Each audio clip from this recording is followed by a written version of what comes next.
Welcome back dear student, स्वागत है आपका ई लेक्चर सीरीज। आज जो हम टॉपिक लेंगे एनवायरनमेंट प्रोटेक्शन एक्ट के अंदर, उसका टाइटल है कार्बन क्रेडिट।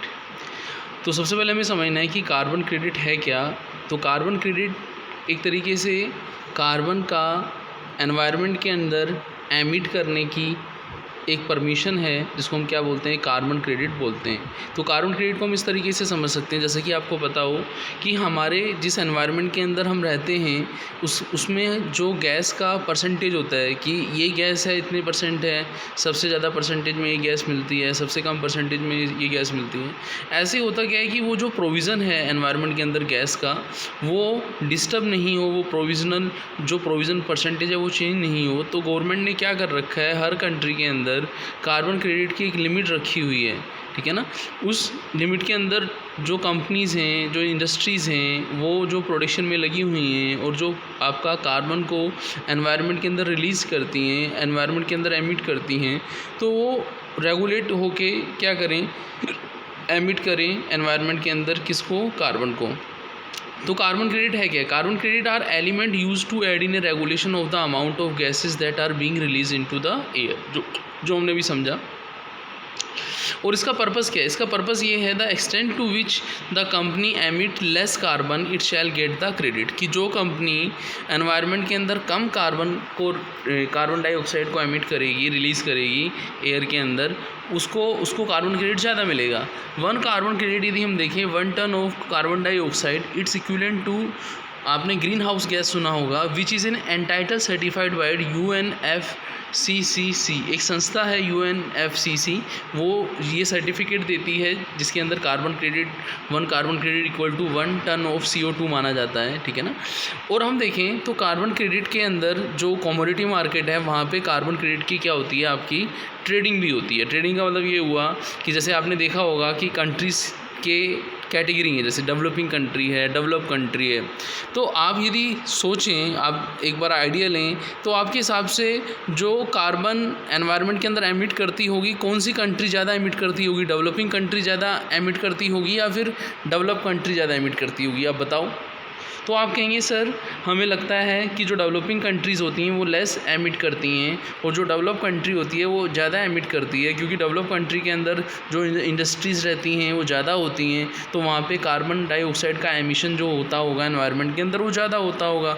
तो यहाँ पे हम ये देखें तो ये जो आपको कार्बन ट्रेडिंग के बारे में बता रखा है, इनफ्लो फॉरेन एक्सचेंज, यदि कोई कंट्री है डेवलपिंग कंट्री है तो वो क्या करेगी, मान लीजिए इंडिया डेवलपिंग कंट्री है, वो किसी डेवलप कंट्री को जो भी वहाँ की करेंसी है, US डॉलर है, येन है, जो भी है आपका, तो उस फॉरेन करेंसी के बदले में वो कार्बन क्रेडिट अपने जो थे, जो वो एनवायरनमेंट के अंदर कार्बन को एमिट कर सकती थी, वो परमिशन राइट्स वो किसको दे देती है, डेवलप कंट्री को दे देती है, फॉरेन कंट्री को दे देती है। तो इसको हम क्या बोलते हैं, कार्बन की ट्रेडिंग बोलते हैं।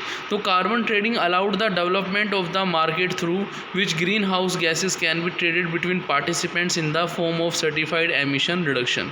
अब certified emission reduction यही हुआ कि जब किसी परमिशंस के साथ, किसी राइट्स के साथ, कार्बन के एमिट्स के अपने राइट्स एक कंट्री, डेवलपिंग कंट्री जो है, किसी फॉरेन करेंसी के बदले में उन राइट्स को किसी डेवलप कंट्री को दे देता है, तो उसको हम क्या बोलते हैं, बोलो CER, सर्टिफाइड एमिशन रिडक्शन का क्या बोलते हैं, सेल बोलते हैं। अब इस सेल को करने से जो डेवलपिंग कंट्री सेल को करेगा उससे इनफ्लो फॉरेन एक्सचेंज होता है, इसको हम क्या बोलते हैं, कार्बन ट्रेडिंग बोलते हैं।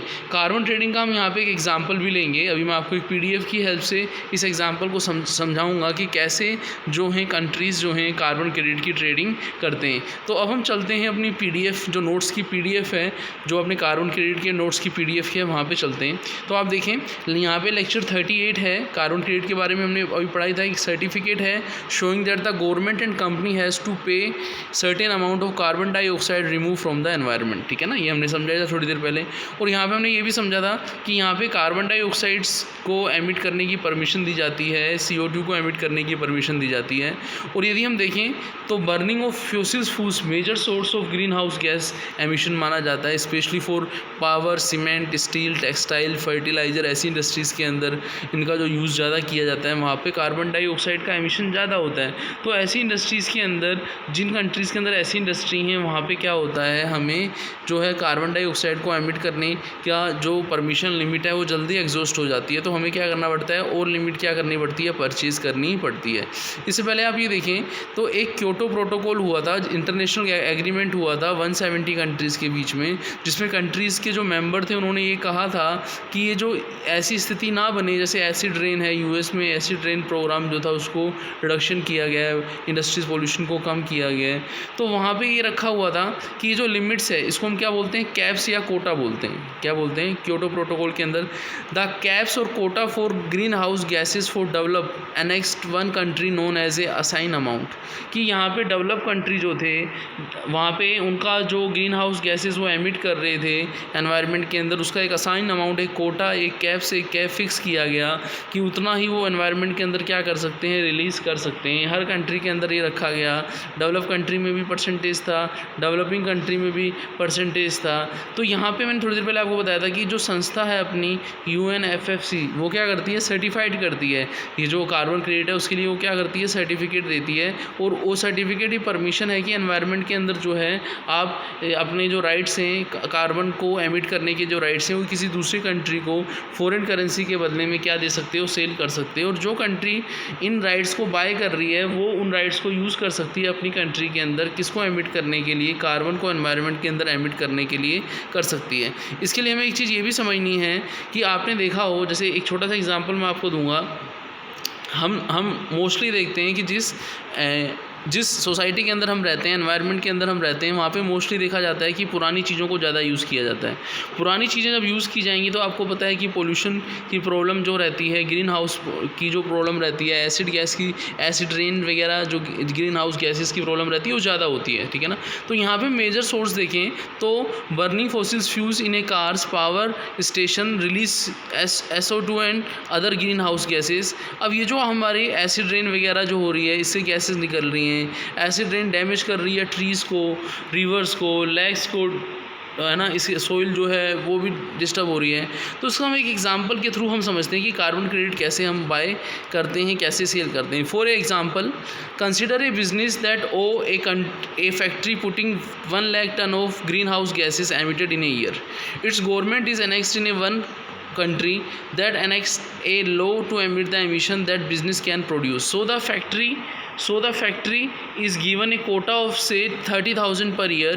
The factory either reduce the emission to 30,000 or it's required to purchase carbon credit offset the excess. कि एक कंपनी है वहाँ पे वो 1 लाख टन जो है वो ग्रीन हाउस गैसेज ईयर के अंदर एमिट करती है एनवायरनमेंट के अंदर, लेकिन वहाँ पे एक कंडीशन है कि आप 80,000 ही क्या कर सकते हो, एमिट कर सकते हो। तो यहाँ पे उस कंपनी को क्या करना होगा, 20,000 के राइट्स क्या होंगे, परचेज करने पड़ेंगे, और या फिर अपने प्रोडक्शन को क्या करना होगा, लेस करना होगा। तो यहाँ पे पहली कंडीशन तो ये आती है, after costing up alternative the business में decide to uneconomical physical invest in a machinery for the year, कि कंपनी ने ये सोचा कि हम एक ऐसी मशीनरी परचेज़ कर देते हैं जिसमें कार्बन कम एमिट हो एनवायरनमेंट के अंदर। दूसरा क्या है कि कंपनी ये सोचती है कि मैं कार्बन क्रेडिट 20,000 जो है वो मैं परचेज़ कर लेती हूँ एक एग्रीमेंट के अंदर। तो यहाँ पर आप ये देखें तो दोनों ऑप्शन है, one seller might has company two will offer to offset emit through the project in developing, कि वो डेवलप कर सकती है, वो इस तरीके से अपने प्लांट एंड मशीनरी के अंदर डेवलप करे कि वो कार्बन का जो एमिशन है 20,000 टन जो है उसको क्या कर सके, रेड्यूस कर सके। पहला ऑप्शन तो ये है। दूसरा ऑप्शन ये है कि वो 20,000 के जो राइट्स हैं एमिट करने के, एनवायरनमेंट के अंदर एमिट करने के, जिसको हम कार्बन क्रेडिट ट्रेडिंग की हेल्प से समझते हैं, कि वो उसको क्या करे, बाय कर सके।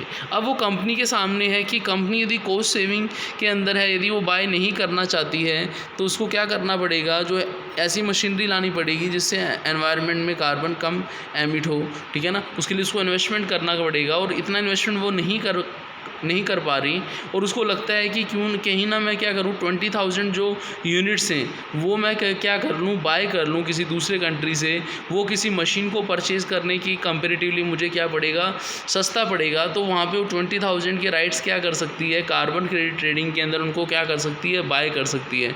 तो यहाँ पर हम ये देखें कि जब सेलिंग होती है डेवलपिंग कंट्री से डेवलप कंट्री को कार्बन क्रेडिट्स की, तो उस समय जो फॉरेन करेंसी का आउटफ्लो होता है, जो मैंने आपको पहले भी बताया था, उस चीज़ को मैंने यहाँ पे आपको थोड़ी देर पहले बोला था कि मैं एग्जांपल की हेल्प से आपको क्या समझा दूंगा कि कैसे कार्बन क्रेडिट जो होती है वो सेल होती है डेवलपिंग कंट्री से, डेवलप कंट्री से कैसे डेवलपिंग कंट्री को इनफ्लो होता है फॉरेन एक्सचेंज का।